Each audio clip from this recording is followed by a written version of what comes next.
நான் வந்து 4 பீஸ் வந்து plain கேக் வாங்கிட்டு வந்திருக்கேன். இப்போ இந்த plain கேக் வந்து பாத்தீங்கன்னா கையில வந்து நல்லா தூளா உதிர்த்துக்கலாம். கையிலே நல்லா நைஸா உதிர்த்துக்க முடிஞ்சா நீங்க இது பண்ணிக்கோங்க. அப்படி இல்லனா மிக்ஸில கூட போட்டு நீங்க தூள் பண்ணிக்கோங்க. சும்மா 2 சுத்தி எடுத்தீங்கன்னா நல்லா தூளா உங்களுக்கு கேக் வந்து கிடைச்சிரும். ரொம்ப சாஃப்ட்டா இருக்கிறதுனால சும்மா கையிலே உதிர்த்தும்னாலே நல்லா தூளா கிடைச்சிரும். உங்களுக்கு plain இந்த மாதிரி கேக் கிடைச்சாலும் நீங்க வாங்கிக்கோங்க. அப்படி இல்லனா plain சாக்லேட் கேக் இருக்கு பாத்தீங்களா? இதுலயே சாக்லேட் ஃப்ளேவர் இருக்கும் பாருங்க. அந்த கேக் கூட நீங்க வாங்கிக்கலாம்.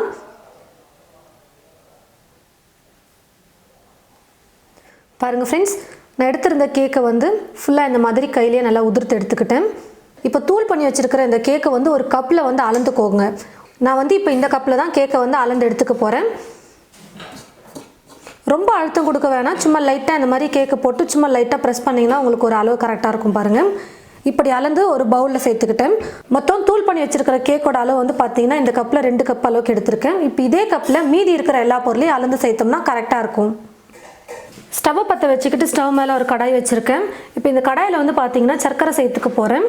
இந்த கப்ல தான் நான் வந்து கேக் தூளை வந்து அளந்து எடுத்துக்கிட்டேன். இப்போ இதே கப்ல 1/4 கப் அளவுக்கு சர்க்கரை சேர்த்துக்கிறேன். இது கூடவே 1/4 கப்புக்கு கொஞ்சம் அதிகமாகவும் 1/2 கப்புக்கு கொஞ்சம் குறைவாகவும் தண்ணி வந்து அளந்து எடுத்துர்க்கேன். இப்போ சேர்த்துக்கிறேன். சர்க்கரை நல்லா கரைஞ்சி நம்ம பாகு வந்து தொடும்போது கொஞ்சம் பிசுபிசுன்னு ஒட்டுற மாதிரி அளவுக்கு நம்ம குக் பண்ணிக்கிட்டா போதும். ஒரு கம்பி பதம் வர வரைக்கும் நம்ம குக் பண்ண வேணாம். ஒரு எக்ஸாம்பிளுக்கு சொல்லணும்னா ஒரு 1/2 கம்பி பதம்னு வச்சுக்கோங்களேன். கையில வந்து இந்த சர்க்கரை கரைசலை தொடும்போது நல்லா பிசுபிசுன்னு ஓட்டணும். அந்த அளவுக்கு நம்ம குக் பண்ணா போதும்.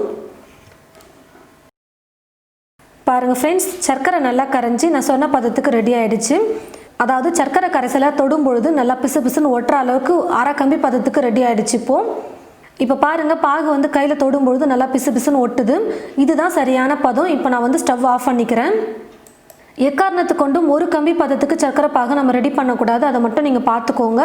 லைட்டா பாகு கொஞ்சம் கையில பிசுபிசுன்னு ஒட்டுற அளவுக்கு குக் பண்ணிக்கோங்க. அதுதான் சரியான பதம். இப்போ வந்து நான் கொக்கோ பவுடர் சேர்த்துக்க போறேன். 2 ஸ்பூன் அளவுக்கு கொக்கோ பவுடர் சேர்த்துக்கிறேன். இந்த மாதிரி ஸ்பூன்ல ஃப்ளாட்டா அளந்து எடுத்துக்கோங்க 2 ஸ்பூன். ஸ்டவ் ஆஃப் பண்ணிட்டு அதுக்கு அப்புறமா கொக்கோ பவுடரை சேர்த்துக்கணும். இப்போ உருண்டைகளே இல்லாம நல்லா நைஸா நம்ம கரைச்சிக்கலாம். உங்ககிட்ட கொக்கோ பவுடர் இல்லைன்னா பரவாயில்ல, இதை நீங்க ஸ்கிப் பண்ணிக்கலாம். அதுக்கு பதிலாக நம்ம வெண்ணிலா பிளைன் கேக் எடுத்ததுக்கு பதிலாக சாக்லேட் பிளைன் கேக் எடுத்துக்கிட்டிங்கன்னா உங்களுக்கு கரெக்டாக இருக்கும். அப்போ கொக்கோ பவுடர் சேர்க்காமலே நம்ம செய்யலாம். அந்த மாதிரி சாக்லேட் ஃப்ளேவர் இருக்கிற பிளைன் கேக் வாங்கிக்கிட்டிங்கன்னா சர்க்கரை நல்லா கரைஞ்சதுக்கு அப்புறமா தேங்காய் சேர்த்துட்டு கேக்கை சேர்த்து மிக்ஸ் பண்ணி எடுத்துடலாம். இப்போ நான் வந்து வெறும் வெண்ணிலா பிளைன் கேக் எடுத்துக்கிறதுனால கொக்கோ பவுடர் ஆட் பண்ணியிருக்கேன். சர்க்கரை கரைசலோட சேர்த்து உருண்டைகள் எல்லாம் இல்லாமல் நல்லா கொக்கோ பவுடரை மிக்ஸ் பண்ணிட்டேன். இப்போ இது கூட டெசிகேட்டட் கோகோனட் பவுடர் சேர்த்துக்க போகிறேன். இது வந்து பார்த்தீங்கன்னா வீட்டிலே ரெடி பண்ணது தான். தேங்காய் வந்து மேலே இருக்கக்கூடிய அந்த ப்ரௌன் கலரை எடுத்துட்டு சின்ன சின்னதாக கட் பண்ணி மிக்சியில் சேர்த்து நல்லா நைஸாக அரைச்சிட்டு வெறும் கடாயில் போட்டு நல்லா தேங்காயில் இருக்கக்கூடிய ஈரப்பதம் போகிற வரைக்கும் நல்லா வறுத்து எடுத்து வச்சுக்கிட்டேன். இதுதான் டெசிகேட்டட் கோகோனட். நீங்கள் வீட்டிலே ரெடி பண்ணுறதா இருந்தால் ரெடி பண்ணிக்கலாம். அப்படி இல்லைனா கடையில் கூட விற்கிறாங்க, நீங்கள் வாங்கிட்டு வந்து யூஸ் பண்ணிக்கலாம். 1/2 கப் டெசிகேட்டட் கோகோனட் சேர்த்துக்கிறேன். இப்போ இதையும் சேர்த்து நல்லா மிக்ஸ் பண்ணி விட்டுக்கலாம்.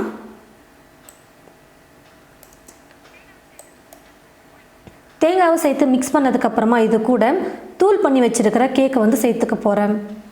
கொக்கோ பவுடர் வந்து நல்லா இது கூட சேர்ந்து மிக்ஸ் ஆகி ப்ரௌன் கலரில் வர வரைக்கும் நல்லா நம்ம கலந்து கொடுத்துக்கலாம்.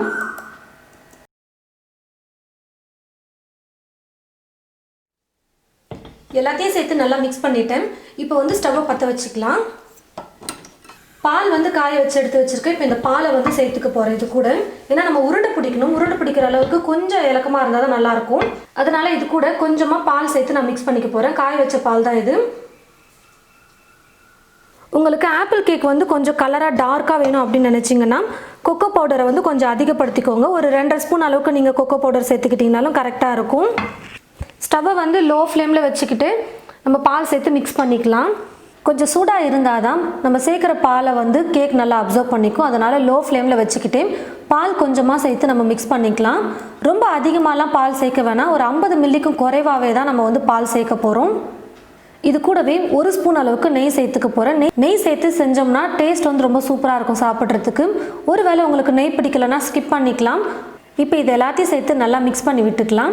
நம்ம கையில் வந்து உருண்டை பிடிக்கிற அளவுக்கு கொஞ்சம் கெட்டியாக வரணும். ஏன்னா இப்போ நம்ம பால் சேர்த்துருக்கிறதுனால கொஞ்சம் லைட்டாக இலக்கமாக இருக்கும். கையில் உருண்டை பிடிக்கிற பதத்துக்கு கொஞ்சம் லைட்டாக கெட்டியாக நம்ம குக் பண்ணிக்கிட்டோம்னா போதும். ஒருவேளை உங்களுக்கு பால் சேர்த்து செய்ய பிடிக்கலன்னா நீங்கள் பாலை ஸ்கிப் பண்ணிக்கலாம். அதுக்கு பதிலாக சர்க்கரையோட அளவு கொஞ்சம் அதிகப்படுத்திக்கிட்டு கொஞ்சம் தண்ணி எக்ஸ்ட்ரா சேர்த்துக்கிட்டிங்கன்னா நம்ம கேக் போட்டு மிக்ஸ் பண்ணும்போது கொஞ்சம் இலக்கமான பதத்துக்கு உங்களுக்கு வரும். குக் பண்ண கொஞ்சம் கெட்டியாக கரெக்டாக செஞ்சிட முடியும்.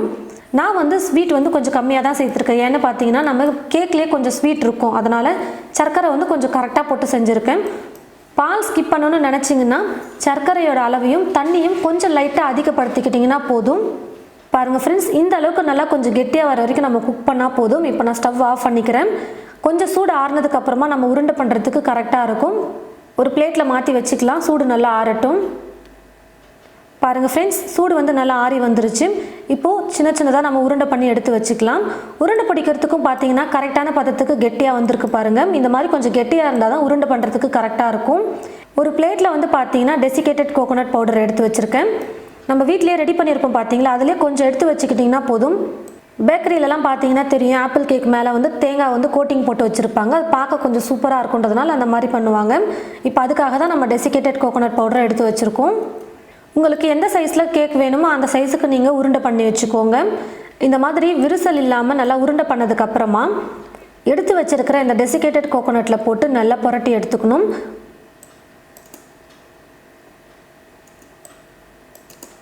இப்படி கையில் போட்டு லைட்டாக நம்ம உருண்டை பண்ணோம்னா எக்ஸ்ட்ரா இருக்கிற கோகோனட் பவுடர்லாம் வந்துடும்.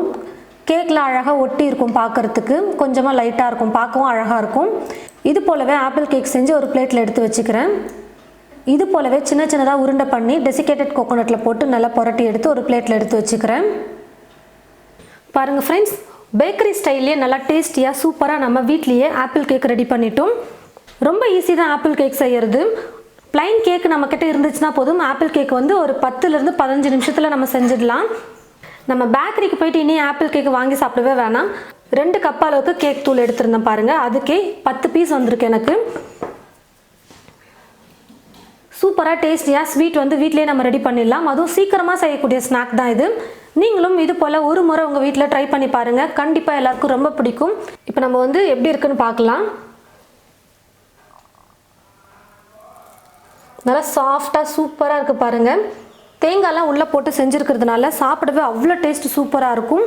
நீங்களும் இது போல் ஆப்பிள் கேக் ட்ரை பண்ணி பார்த்துட்டு எப்படி இருக்குன்னு மறக்காமல் கமெண்ட் பாக்ஸில் வந்து கமெண்ட் பண்ணுங்கள். இந்த வீடியோவை மற்றவங்களுக்கும் ஷேர் பண்ணுங்கள். இது போல் நிறைய ரெசிபீஸ் பார்க்க தமிழ் ஃபுட் மசாலா சேனலை மறக்காமல் சப்ஸ்கிரைப் பண்ணிக்கோங்க.